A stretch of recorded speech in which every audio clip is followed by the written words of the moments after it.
Jenius Jin dipuji karena membuat cerita kreatif yang menjelaskan cinta diri dan eksploitasi kapitalis kepada anak-anak. Jin jadi sorotan di run BTS dan menunjukkan kecermelangan pemikirannya yang unik. Dalam episode baru, BTS harus membuat cerita berdasarkan hanya satu gambar. Jin membuat semua orang terkesan dengan kemampuannya menciptakan cerita unik dalam sekejap. Selain itu, ia mendapat pujian karena semua cerita dapat digunakan sebagai penjelasan tentang hal-hal yang bermakna bagi anak-anak. Satu untai dongeng ini mengajarkan tentang cinta diri dan menceritakan tentang seorang anak laki-laki yang suatu hari terbangun dengan hanya sehelai rambut di kepalanya. Ingin menjadi seperti anak-anak lainnya, dia melakukan perjalanan dan bertemu dengan makhluk yang berbeda seperti monyet, harimau berbulu, dan hantu berambut panjang. Itu semua membuat anak laki-laki itu mengerti bahwa setiap orang memiliki rambut yang berbeda dan helai rambutnya sendiri unik dan berharga. Ini mengajarkan anak-anak bahwa kamu tidak boleh mengambil semua yang kamu miliki sekarang begitu saja dan harus menghargainya alih-alih mencari sesuatu yang jauh. Para anggota dan penggemar sangat terkesan dengan cerita unik untuk anak-anak yang menjelaskan masalah yang begitu rumit. Faktanya, Jinlah yang menciptakan makna serial Love Yourself. Jadi dia sangat memahami apa itu self-love. Kisah kecil lainnya yang dibuat Jin membuat para penggemar terkesan dengan makna yang lebih dalam. Di dalamnya, Jin muncul dengan sebuah cerita yang dapat dilihat sebagai kritik metaforis dari eksploitasi kapitalis yang dapat dimengerti bahkan oleh anak-anak. AlphaGo adalah program untuk memainkan Go, dan orang-orang terus memerintahkan untuk melakukannya. Jin membuat plot di mana AlphaGo sebenarnya adalah ciptaan dengan emosi, namun orang-orang tidak mengetahuinya.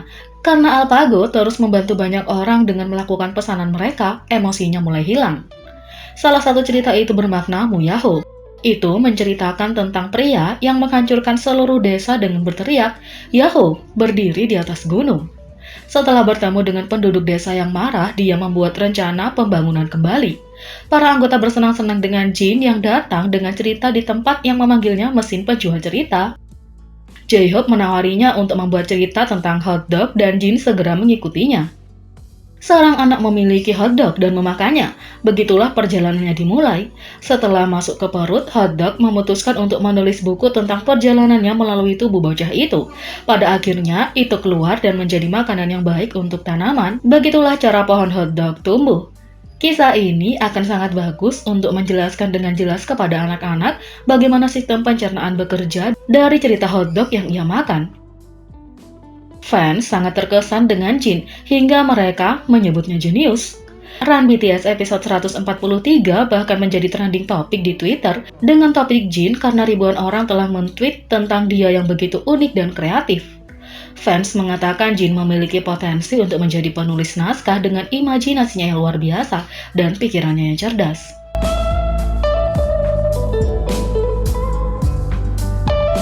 Yang kedua, Moa tidak dapat mengatasi kesamaan antara Hyuninkai Tomorrow by Together dan ayahnya. Hyuninkai Tomorrow by Together mungkin memiliki lebih banyak kesamaan dengan ayahnya daripada yang kita duga. Ayah Hyuninkai terkenal di fandom Tomorrow by Together. Faktanya, dia mungkin Moa terbesar yang ada. Dia sering memposting tentang pencapaian Tomorrow by Together di Instagramnya serta editan sesama Moa dan bahkan meme Instagram story-nya. Kisah hidupnya juga mirip dengan Hyuninkai karena keduanya sangat multikultural dan cenderung bermusik. Nabil David Hyuning adalah keturunan Jerman tetapi lahir di Brasil. Dia kemudian pindah ke Texas bersama keluarganya ketika dia berusia 4 tahun. Ketika Nabil lulus SMA, dia pergi ke Hong Kong untuk belajar dan akhirnya menjadi aktor dan penyanyi selebriti. Kedengaran mirip? Seperti Hyuninkai, ia juga seorang raja multibahasa, berbicara bahasa Mandarin, Inggris, Portugis, dan Korea. Tidak hanya kisah mereka yang mirip, keduanya pernah tinggal di Amerika Serikat tetapi kemudian pindah ke Asia dan menjadi penyanyi yang sukses. Tetapi tidak dapat disangkal kesamaan dalam karakteristik fisik mereka. Setelah beberapa rekaman lama Nabil muncul kembali, Moa menunjukkan lebih banyak kesamaan antara ayah dan anak itu. Karakteristik wajah serta ekspresi hingga tingkah laku praktis identik. Yang ketiga, Scooter Braun ungkap bagaimana kerjasamanya dengan Bang Si-hyuk sejak Hype mengakuisisi Itachi Holdings. Dalam sebuah wawancara baru dengan Variety, pengusaha skuter Brown membuka tentang akuisisi Hype atas Hitachi Holdings awal tahun ini, termasuk bagaimana hal itu terjadi dan bagaimana dia bekerja sama dengan pendiri Hype, Bang Si-hyuk. Kembali pada awal April, media menyampaikan berita bahwa Hype akan mengakuisisi 100% dari perusahaan investasi Amerika Serikat Hitachi Holdings, menjadikannya anak perusahaan dari divisi Hype Amerika yang baru. Banyak penggemar dikejutkan oleh kesepakatan yang tiba-tiba, tetapi itu juga relatif tiba-tiba bagi skuter Brown. Pengusaha itu mengungkapkan bahwa dia tidak ingin menjual, tetapi setelah mendapat panggilan telepon dari Bang Si-hyuk, kesepakatan itu ditutup dalam beberapa minggu. Berbicara kepada Variety, Brown menjelaskan bahwa jalan tengah pandemi yang dia lakukan dengan eksekutif Disney Kevin Mayer memicu desas-desus bahwa dia ingin menjual Hitachi Holdings. Setelah itu, ia menerima telepon tak terduga yang memberitahukan bahwa Bang Si-hyuk tertarik untuk menyatukan perusahaan mereka. Saya terbuka untuk percakapan. Saya selalu mengagumi apa yang dibangun ketua bank, kata skuter Brown.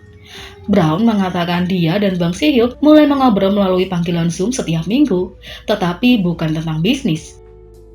Berbicara tentang minat, meditasi, musik, keluarga kami, kata Brown, dan kami benar-benar mulai berteman. Pengusaha itu kemudian mengungkapkan bahwa Bang Si-hyuk menjelaskan perbedaan antara transaksi Barat dan Timur. Di Barat, kata Bang Si-hyuk, kesepakatannya adalah semua tentang uang, tetapi di Timur itu tentang hubungan. Karena Brown fokus untuk berhubungan dengan Bang Si-hyuk selama percakapan mereka, CEO Hype ingin berbisnis dengannya. Kami mencapai kesepakatan yang sangat cepat dan pribadi, kata skuter Brown. Bang Si-hyuk baru-baru ini mengungkapkan bahwa dia mendapatkan banyak hikmah dan pelajaran hidup dari Brown meskipun lebih tua darinya. Dalam panggilan telepon mereka, Brown mengatakan mereka juga berbicara tentang berapa banyak perusahaan yang gagal menyatukan Timur dan Barat dengan pengusaha Hitachi Holdings mengusulkan bahwa ini semua karena kesombongan. Saat bergabung dengan Hype, Brown mengatakan kepada timnya, kemitraan ini bukan tentang ego, ini tentang apa yang benar dan kita bisa membangun kerjasama dalam jangka panjang. Menggambarkan kemitraan sebagai lebih dari penggabungan daripada akuisisi meskipun Hype mengakuisisi Hitachi Holdings secara keseluruhan. Brown mengatakan, ada sejumlah besar sinergi antara kedua perusahaan. Dia juga mengungkapkan bahwa tim branding Hype dan Hitachi Holdings sedang berbicara satu sama lain dan para artis juga bertemu satu sama lain. Label utama Hype adalah Big Hit Music yang mengelola BTS dan Tomorrow by Together, tetapi label Hype juga mencakup Ladies Entertainment dan banyak lagi. Hitachi Holdings sementara antara lain mengelola Justin Bieber, Ariana Grande, Demi Lovato, dan J Balvin. Ini adalah kesempatan untuk membuat perusahaan di seluruh dunia dalam semalam. Ini bisnis seperti biasa, tetapi dengan lebih banyak daya tembak, kata skuter Brown. Jadi, bagaimana menurut kalian tentang ini? Beri komentar di bawah. Klik subscribe, like, share, dan klik lonceng. Mari kita sama-sama jadikan channel ini berguna bagi K-popers Indonesia. Sekian video kali ini, sampai jumpa lagi.